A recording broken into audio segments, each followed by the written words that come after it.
Près d'un an après le drame de Crépol, le club de rugby RC Romanée Péageois est une nouvelle fois endeuillé. Après la mort de Thomas, 16 ans, poignardé lors d'un bal de village.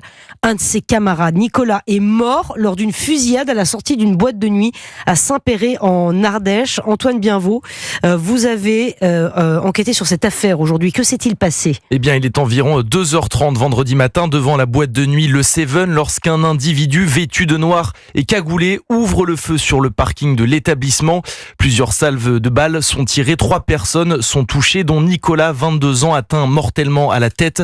Le tireur prend ensuite la fuite pendant que les 800 fêtards venus célébrer Halloween sont confinés à l'intérieur de la boîte de nuit.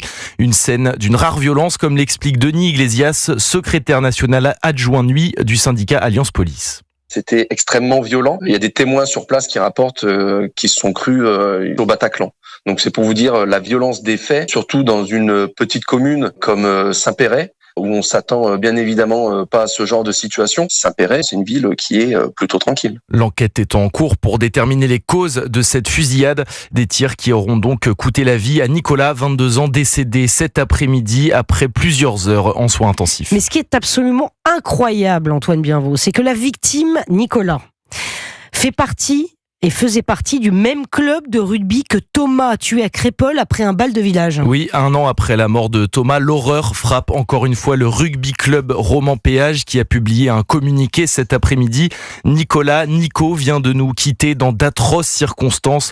Nous sommes de nouveau anéantis et adressons nos plus sincères condoléances à sa famille et à ses proches, écrit le club sur les réseaux sociaux.